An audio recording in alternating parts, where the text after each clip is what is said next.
दीपावली के ये दिन हैं और दीपावली को आमोद प्रमोद से मनाना वो भी एक बात है, पटाखे छोड़ना। अब यूँ पटाखों से भी आमोद प्रमोद मनोरंजन, बच्चे पटाखे छोड़ते हैं, खूब ऊपर तक वो पटाखे जाते हैं, देखने में बढ़िया लगे, बहुत आवाज़ें होती है। पर पटाखों से भी कहीं हिंसा हो सकती है। अग्निकाय की हिंसा की तो एक बात है, आसपास कोई जल जाए, कोई किसी के लग जाए, अग्नि लग, तो वो भी एक हिंसा हो सकती है। थोड़ा पर्यावरण को भी हो पता नहीं कोई प्रदूषण और कुछ हो जाए तो ऐसे ये आतिशबाजी है, पटाखे चलते तो हैं पर पटाखों से थोड़ा एक नुकसान, हिंसा भी, जीव हिंसा की भी बात है भी आमोद प्रमोद ही। तो पटाखों का भी संयम हो कि भी पटाखे नहीं छोड़ना है तो भी ज़्यादा नहीं छोड़ना, कम दूसरे के कहीं नुकसान हो जाए, इस जगह, ऐसी जगह पटाखे नहीं छोड़ना। तो यूँ जितना संयम हो सके तो दिवाली के संदर्भ में यह संयम, और तेले करना तो धर्म की बात हो गई। दिवाली के संदर्भ में यह आज से तेला का क्रम प्रारंभ का प्रसंग है।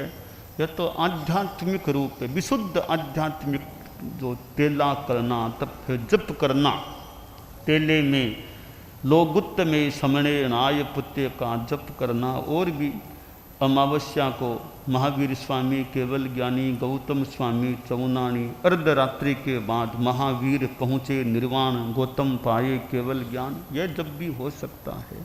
यह तो धार्मिक रूप है दिवाली का। भगवान महावीर निर्वाण दिवस जो कार्तिकी अमावस्या को आता है। और धन तेरस, तेरस त्रयोदशी, धन तेरस, ये भी कुछ उल्लास का एक दिन की धन तेरस है।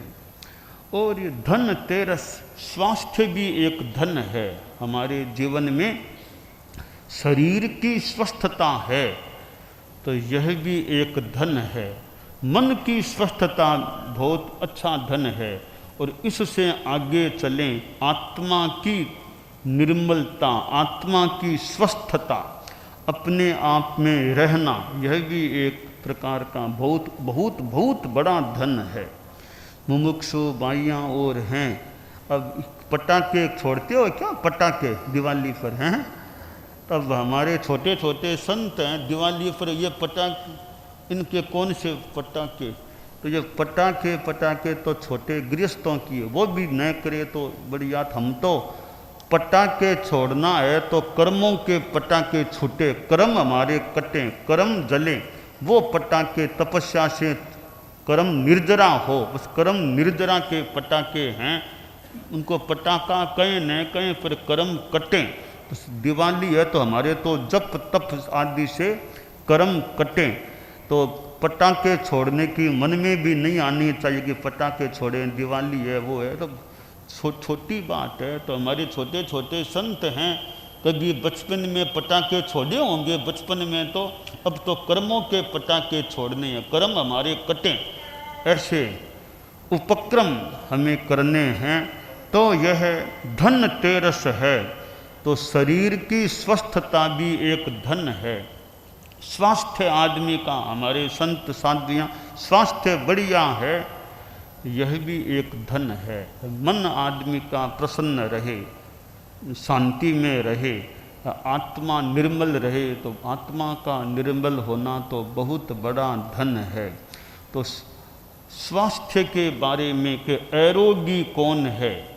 नित्यम हिताहार विहार सेवी, समीक्ष्यकारी विषयस्वशक्त है, दाता समय सत्य पर समावान, आप्तोपसेवी सभवत्यरोग है। निरोग अरोग स्वस्थ कौन होता है?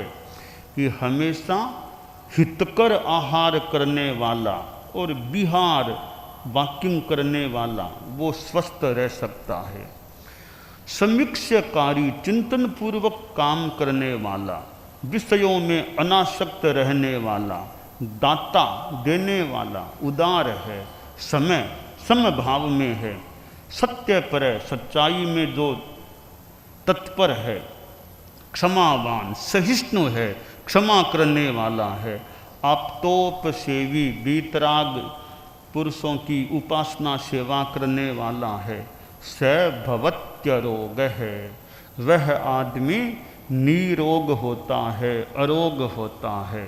तो धनवंतरी धनतेरस तो यह पैसा भी धन है और जीवन में यह साधना भी धन है। तपोधन मुनि तपोधन हो, तपस्या उनका धन है, ज्ञान भी एक धन है, बुद्धि भी धन है, कार्य की क्षमता भी धन है। तो मुमुक्षु बाह्या बोधार्थी भी धनवान बने, समृद्धिशालिनी बने, पर वो ज्ञान का धन, साधना का धन, समता भाव का धन, क्षमा का धन, तपस्या का धन, यह धन खूब बढ़े कि हमें पैसा रुपया पैसा तो छोड़ने की चीज़ है, साधु बनना है तो, पर यह दूसरा जो धन है आध्यात्मिक धन, सच्चा धन, यह धर्म है, वो सच्चा धन है। इस धन को प्राप्त करने का हम प्रयास करें कि मेरी आत्मा धनवान बने। ये सद्गुण है, तपस्या है, संबर की साधना है, ये ज्ञान का धन है, सम्यक दर्शन है, सम्यक चारित्र है। ये सारे धन हमारे वृद्धिंगत हो, इनका विकास होता रहे, इनसे हम वर्धमान बने, भगवान वर्धमान, हम भी वर्धमान बने। इस आध्यात्मिक धन की दृष्टि से यह अभिकांक्षणीय है।